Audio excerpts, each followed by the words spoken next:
2018 সাল খতমে তারাবির জন্য ঐতিহ্যবাহী ঢাকার মোহাম্মদপুরে এক মসজিদে খতমে তারাবির হাফেজ নেওয়া হবে।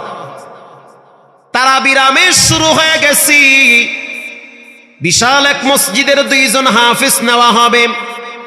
শত শত হাফেজরা সেখানে ইন্টারভিউ দেওয়ার জন্য সিরিয়াল ধরেছে।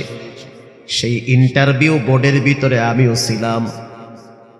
শত শত হাফেজদেরকে দেখলাম তারা দরখাস্ত লিখেছে যে আমরা ইন্টারভিউ দিতে চাই। আমরাও তাদের দরখাস্তগুলো অ্যাকসেপ্ট করলাম। ঘোষণা দিয়ে দিয়েছি অমুক দিন সকাল 10টায় ইন্টারভিউ চালু হয়ে যাবে। ইন্টারভিউ শুরু হয়ে গেছে। 120 জনের মতো খতমে তারাবির হাফেজদের ইন্টারভিউ নিলাম। স্থানীয় টিউনো সাহেব ছিল, গণ্যমান্য ব্যক্তি ছিল, আশেপাশের বড় বড় মাদ্রাসার মুহাদ্দিস সাহেবরা ছিল।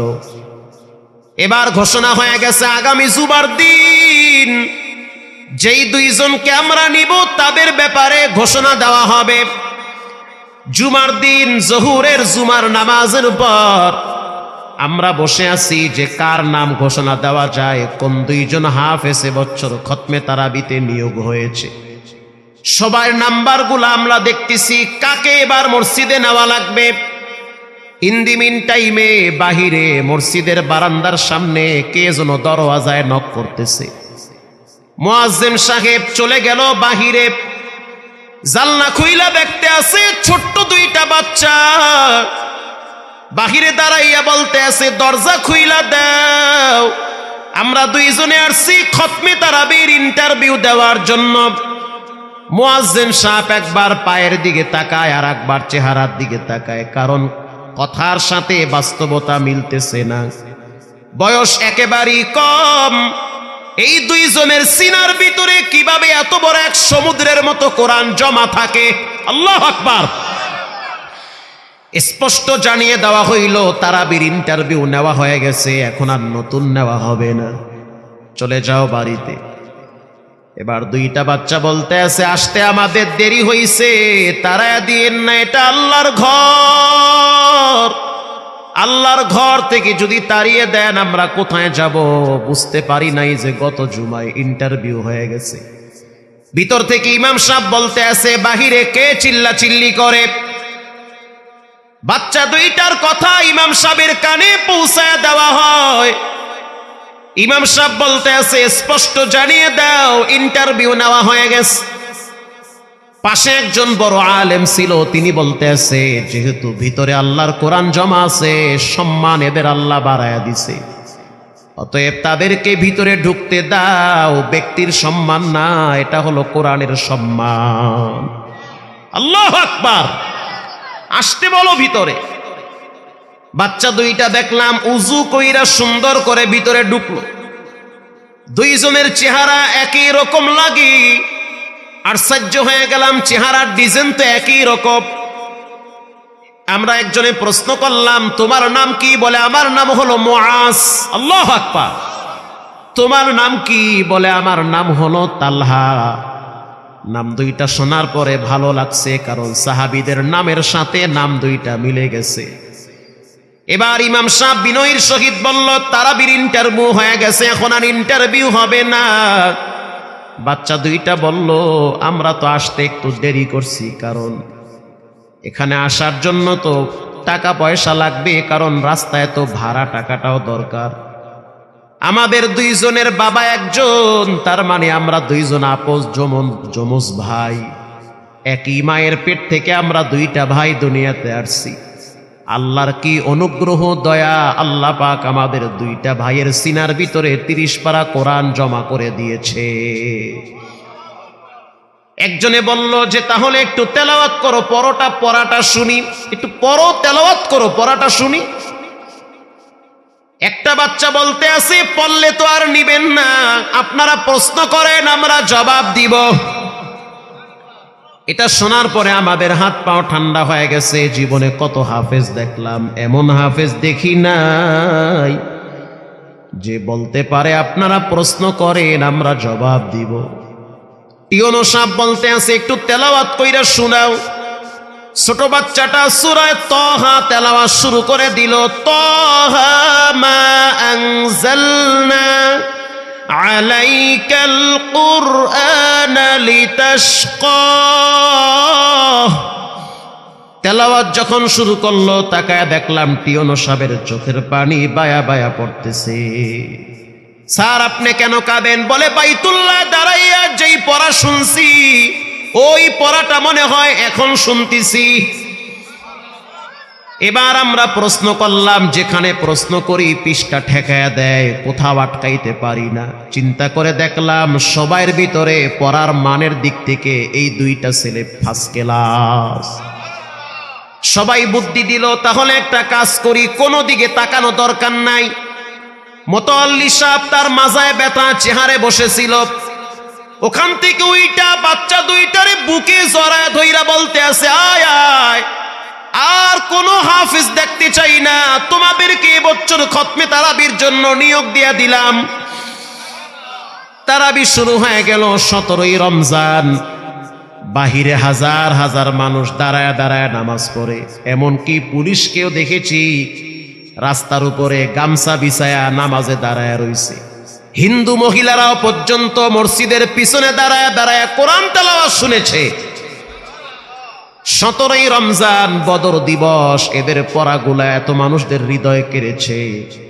তারাবি শেষ হওয়ার পরে বাচ্চা দুইটার সাথে অনেক মানুষ দেখছি মুসাফা করে, কেউ কপালে চুমা দেয়, বুকের সাথে বুকটা লাগায়, বড় আনন্দ পায়। নামাজ শেষ হওয়ার পরে বাহিরে একটা মুরব্বী বসে আছে, বসে বসে গামছা দিয়া চোখের পানি মুছতেছে। এলাকার গণ্যমান্য ব্যক্তি বলতে আছে, আপনার কি প্রবলেম, এখানে কেন বসে আছেন? সবাই তো বাড়িতে চলে গেছে। এই লোকটা বলতে আছে, আমার মনের কষ্ট আপনারা বুঝবেন না, চলে যান যার যার মতো বাড়িতে। ওই দুইটা হাফেজের ছোট হাফেজটার নজর পড়েছে বাহিরের লোকটার দিকে। ভিতর থেকে পিছনে দৌড় মাইরা আইসা বলতে আছে, এই লোকটা আমার আব্বা, ঢাকা শহরের অলিতে গলিতে রিক্সা চালায়, গ্রামের বাড়ি হলো সেই কুড়িগ্রামে।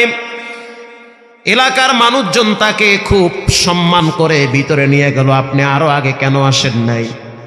লোকটা বলতে আছে, আমি রিক্সা চালাই, এজন্য আমি এই বাচ্চাদের কাছে এতদিন আসি নাই, না জানি মানুষ বলবে রিক্সাওয়ালার পোলা, আমার বাচ্চাদের হয়তো সম্মান নষ্ট হতে পারে, এজন্য আমি ধারে কাছেও আসি নাই। ইমাম সাহেব বলতে আছে, ওদের মা কোথায়? রিক্সাওয়ালা বলতে আছে, ওদের মা তো আরো 2 বছর আগে গাড়ি অ্যাক্সিডেন্টে কবরের বাসিন্দা হয়ে গেছে। এই ঢাকা শহরে আমি বস্তিতে রুম ভাড়া নিয়ে থাকি, 2টা বাচ্চারে মাদ্রাসায় ভর্তি করছি, ব্রেন এত ভালো, 11 মাসে 2টা বাচ্চা কোরআনের হাফেজ। আল্লাহর কি ফয়সালা, 30 পারা কোরআন আল্লাহ পাক এমন ভাবে জমা করে রাখছে, শুরু থেকে শেষ পর্যন্ত পড়বে, একটা প্যাসও লাগে না। রিক্সাওয়ালার উক্তি হলো, আল্লাহ তোমার কাছে আমি সন্তানের কামাই খাইতে চাই না, কিন্তু আমার মৃত্যুর পর কোরআনওয়ালা সন্তান যেন নিজের হাতে আমার লাশ কবরে রাখতে পারে। এই দুনিয়ায় কত সম্পদওয়ালা ব্যক্তি দেখছি, মরার সময় ছেলে মেয়েরা পর্যন্ত বাবার জন্য দোয়াটাও করে না। করোনার সময় লাশ ফালায় রাখতে দেখছি, টেলিফোন কইরা বলে লাশটারে দাফন করো, বাবার কাছে আসতে ভয় লাগে।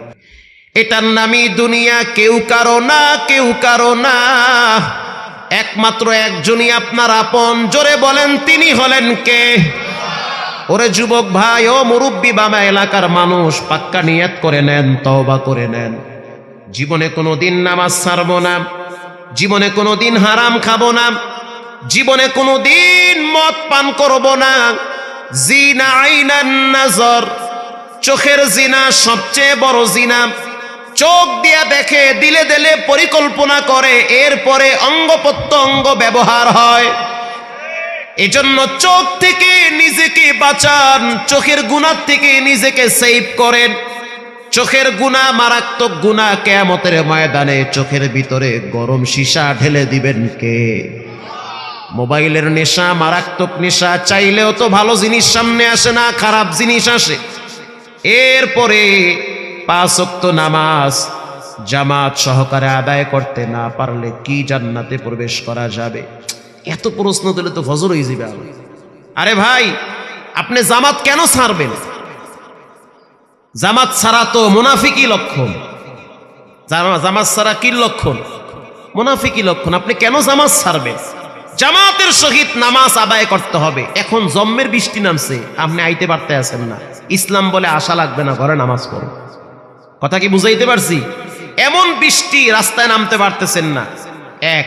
2 নম্বরে ভয়ঙ্কর কুকুর, নামলেই কামড় দিবে, সেই ক্ষেত্রে ঘরে নামাজ পড়তে পারবেন। 3, আপনার দুশ্মন যে কোনো টাইমে আপনাকে অস্ত্র দিয়ে আঘাত করে রাস্তায় ডেড করে দিতে পারে, এরকম ভয় আছে না নাই?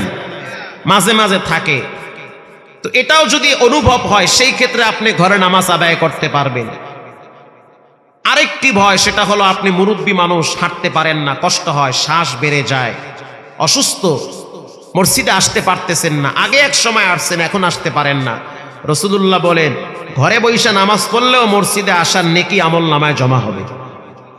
সুবহানাল্লাহ। আরো আসতে বলেন। সম্মানিত হাজিরিন, সমকামিতা সমাজের ভিতরে বেড়ে গিয়েছে। সমকামিতা চতুর্দিকে ছড়িয়ে পড়েছে। সমকামিতার শাস্তি হলো আগুনে পুড়ে শেষ করে দেওয়া। এটা সমকামিতার শাস্তি। সমকামিতা আজকে বিভিন্ন অ্যাডভার্টাইজের মাধ্যমে, নাটকের মাধ্যমে, থিয়েটারের মাধ্যমে, বিভিন্ন অঙ্গি ভঙ্গিতে আজকে সমকামিতাকে প্রমোট করা হচ্ছে। অনতিলম্বে সমকামিতাকে বন্ধ করতে হবে আইন পাশ করে, তা না হলে এই দেশ এক সময় ধ্বংস হয়ে যাবে। আল্লাহ তাআলা হিফাজত করুক। জোরে বলেন আমিন। আরো জোরে বলেন আমিন। দুনিয়া আখিরাতে উত্তম জাযায়ে খায়ের দান করুক, বলেন আমিন। রাসূলুল্লাহ বলেন, কবরের আযাব থেকে যদি মুক্তি পেতে চাও, কোরআনকে বন্ধু বানাতে হবে ইনশাআল্লাহ। বলেন। 2 নম্বরে ওয়াসসালাতু আন ইয়ামিনিহি, নামাজ আপনার বন্ধু হবে। ডান পাশে নামাজ দাঁড়ায় বলবে, খবরদার শাস্তি দিবি না। 3 নম্বরে ওয়াসিয়াম, রোজা আপনার বাম পাশে দাঁড়াবে। 4 নম্বরে ওয়াসাইরুল হাসানাতি ইনদা রিজলাইন, জাগতিক আমলগুলা পায়ের কাছে দাঁড়ায় বলবে, খবরদার শাস্তি দিবা না।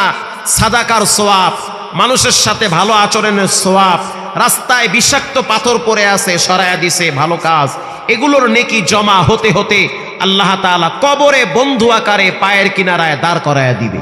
আমরা কি বুঝলাম? কবরের আযাব থেকে যদি মুক্তি পেতে হয়, শাস্তি থেকে যদি বাঁচতে হয়, 4টা জিনিসকে বন্ধু বানাতে হবে। জোরে বলেন কয়টা? 4টা। 1 নম্বরে কোরআন, জোরে বলেন কি? 2 নম্বরে নামাজ, বলেন কি?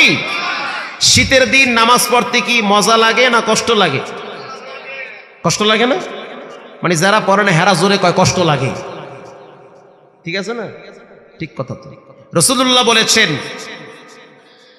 মান গাদা ইলাল মসজিদ আও রাহা আ'আদাল্লাহু লাহু নুজুলাহু মিনাল জান্নাহ কুল্লামা গাদা আও রাহা।